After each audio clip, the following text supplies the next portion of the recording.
Hi, this is episode 3 of Plantlife's No Mow May video diary. I'm Mark and welcome back to our lawn in Lincolnshire. It's time for an update because now we're into the middle of the month.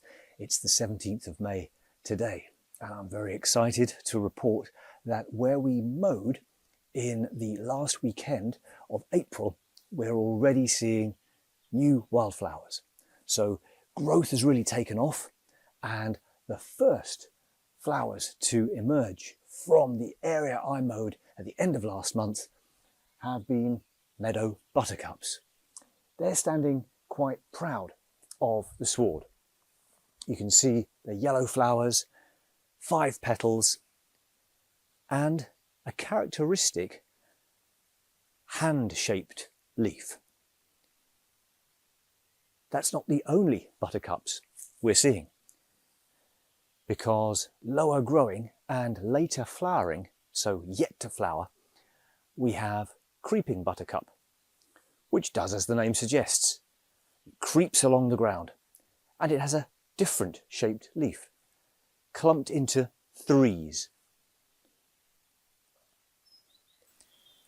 You'll notice that our cowslips have gone over now. The leaves are still recognisable and those seed heads will begin to develop. They'll take a while to ripen and the seed will be green for a long time before it browns off and then can be sown. Under our hedgerow, you can see wood avens is starting to flower. It's a member of the rose family. It looks superficially like a buttercup with 5 yellow petals, but you'll notice that its leaves are very characteristic with a little piece of leaf material on the leaf stalk called a stipule, and that's indicative of the rose family. Also, there's time-leaved speedwell. Small oval leaves looking like the leaves of thyme and pale small flowers in upright spikes. I'm also really excited to see how red clover is already forming visible flower heads. Those flower heads will start to swell up. The flowers are still in bud, but it won't be long now before red clover starts to add its characteristic crimson red colour to the turf. And that's not the only flower bud around. I've also noticed that oxeye daisy is starting to form its flower heads too. The leaves of daisies are characteristically spoon-shaped, but those of oxeye daisy are a little more toothed than those of common daisy.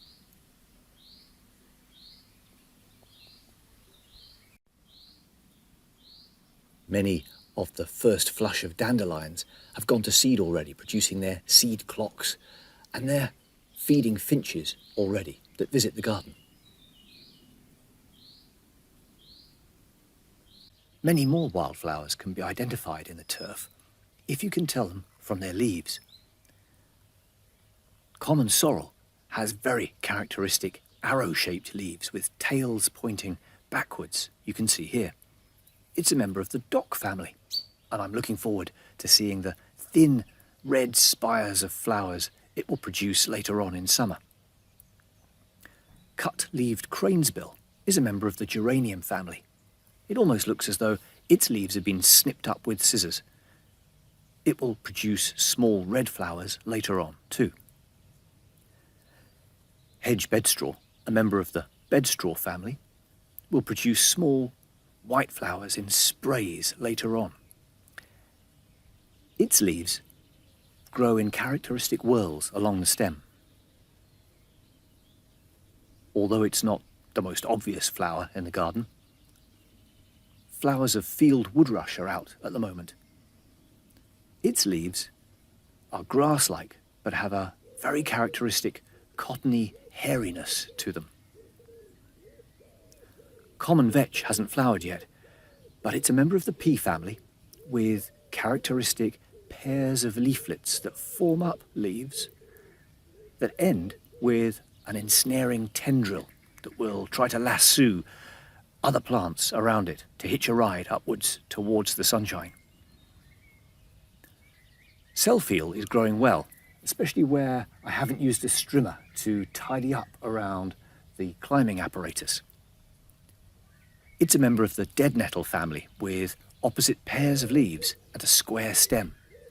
And another late summer flowerer is yarrow, a member of the daisy family, but flowering with compact little white platforms of white flowers later in summer.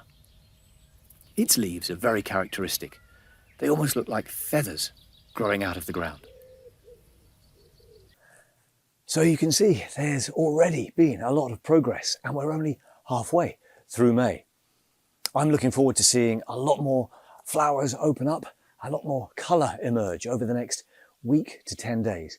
But you might well already be ahead of us in terms of the number of flowers that are already open and the amount of colour you have already in your lawns. So do let us know about your progress in the comments. I'm looking forward to the next update and hopefully I'll have a lot more to show for our No Mow May. Good luck with yours. Bye for now.